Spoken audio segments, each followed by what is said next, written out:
Muy buenos días. Estamos a lunes nuevamente reencontrándonos para continuar meditando en este libro apasionante, el libro de Nehemías. Esta semana nos vamos a centrar en el capítulo 5 y 6. Ayer domingo, desde la Iglesia Revive, Germán tituló su mensaje Liderando con el ejemplo. Y su primer punto fue sensible a los demás. Menciono esto porque nos sirve de introducción para estos 6 primeros versículos que esta mañana van a centrar nuestra atención, dando gracias al Señor por la palabra que Germán compartió y que ya nos prepara para sumergirnos de una manera muy especial en esta otra faceta de la vida de Nehemías, este líder siervo de Dios.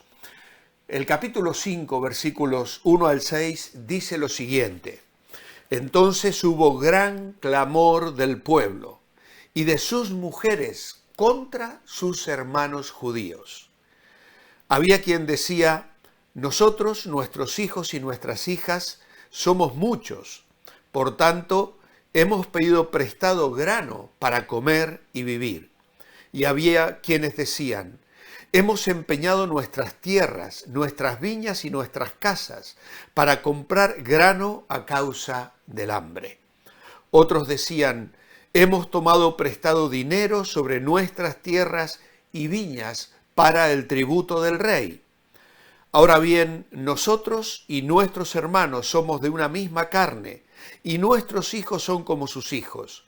Sin embargo, nosotros tuvimos que entregar nuestros hijos y nuestras hijas a servidumbre, y algunas de nuestras hijas son ya esclavas, y no podemos rescatarlas, porque nuestras tierras y nuestras viñas son de otros.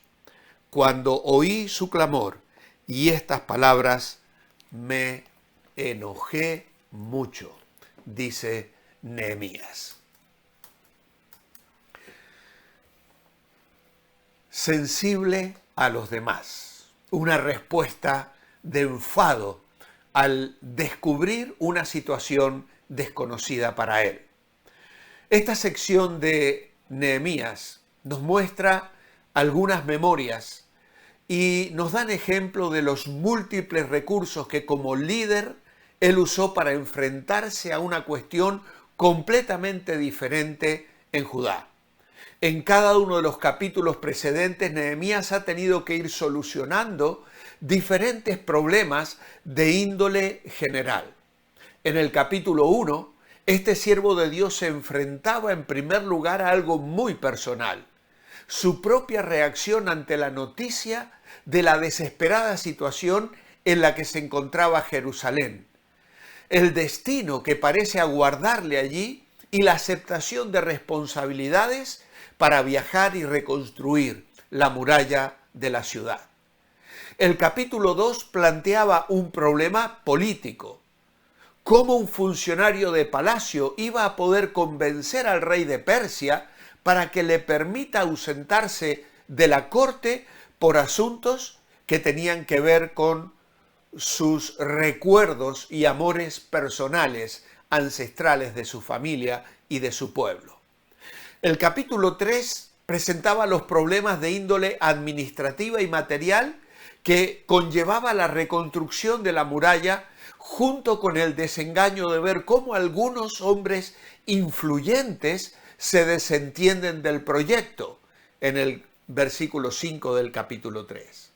El capítulo 4 se ocupaba de la estrategia a seguir en prevención de los posibles ataques por parte de adversarios y el factor psicológico del desaliento que está comenzando a hacer mella en el ánimo de aquella cuadrilla de trabajadores. Pero ahora el capítulo 5 planteaba el grave problema socioeconómico que Nehemías tenía que resolver de una forma rápida, firme y compasiva para que el proyecto fuera adelante y la comunidad en general pudiese prosperar. La actividad fervorosa y tan firme frente a los enemigos nos entusiasmó al ver la devoción del pueblo en la reconstrucción del muro. Pero de pronto surge un problema interno, que no surge de los enemigos, sino de una dinámica que Nehemías estaba ignorando, pero que era una situación verdaderamente grave. El hambre. Las familias numerosas que carecían de alimentos suficientes. Los impuestos de Artajerjes que, si bien había autorizado la reconstrucción, también demandaba desde 1.300 kilómetros los tributos e impuestos que sustentaban el imperio y que no eran fáciles de asumir para nadie. Cuando has perdido tus bienes, tu hacienda, tu casa, y ves a tus hijos caer en servidumbre y esclavitud, no puedes llevar a cabo bien tu ministerio, tu servicio, tu trabajo, tu responsabilidad. La vida económica era un verdadero caos.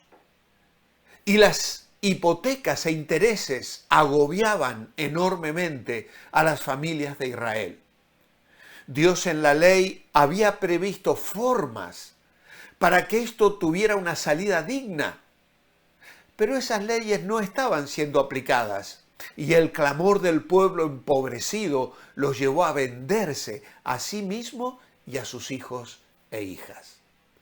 Y ellos exclaman: no tenemos posibilidad de rescatarlas. Hay ocasiones en que tenemos que enfrentar problemas sociales, no solo espirituales.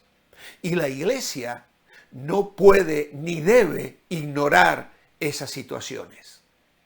En la época de Nehemías, el método de Satanás consistía en hacer que los ricos explotaran a los pobres.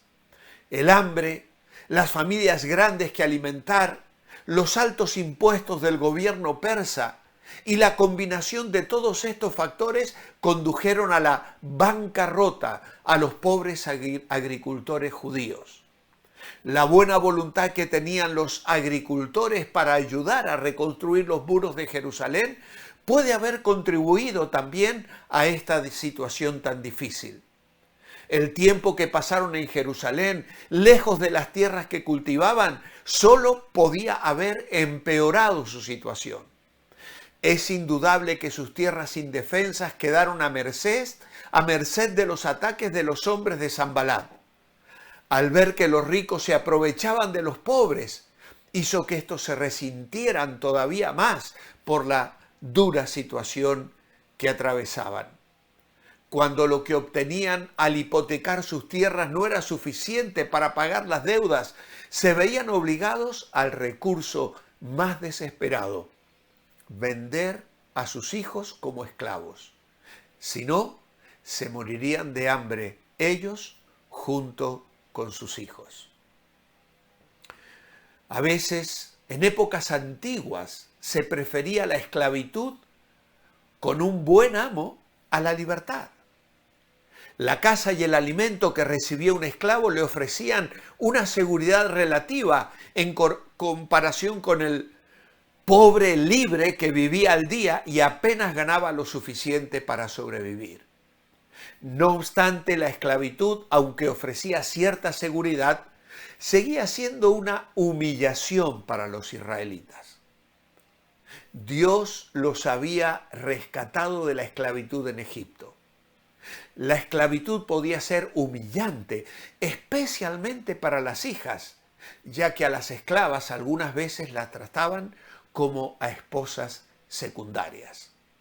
Por esa razón, el Señor había restringido la existencia de la esclavitud entre los israelitas. Éxodo 21, Levítico capítulo 25, a partir del versículo 23, y Deuteronomio 15. Ningún israelita podía estar sujeto a la esclavitud por más de 6 años como resultado de una deuda, después de lo cual se le tenía que poner en libertad. Una esclava a la que se le hubiera tratado como esposa no podía ser vendida, sino que debía mantener sus derechos como esposa o quedar libre. Ninguna tierra de la familia de Israel se podía vender permanentemente, sino que se le debía devolver a los dueños originales en el año del jubileo, es decir, cada 50 años. Cuando los compañeros israelitas se habían obligados a pedir dinero prestado para obtener lo necesario para vivir, no se les debía cobrar ningún interés. Los israelitas que tenían los medios para ayudarlos debían prestarles lo que necesitaban para vivir, aunque los que prestaban sabían que no podían esperar ninguna ganancia. Ya hemos mencionado Éxodo 22, Levítico 25 y Deuteronomio 23, versículos 19 y 20.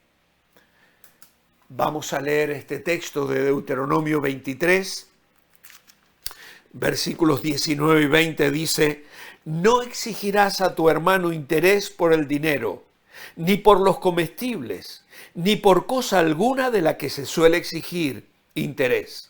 Del extraño podrás exigir interés, pero de tu hermano no lo exigirás, para que te bendiga el Señor tu Dios en toda la obra de tus manos, en la tierra a donde vas a entrar, para tomar de ella posesión.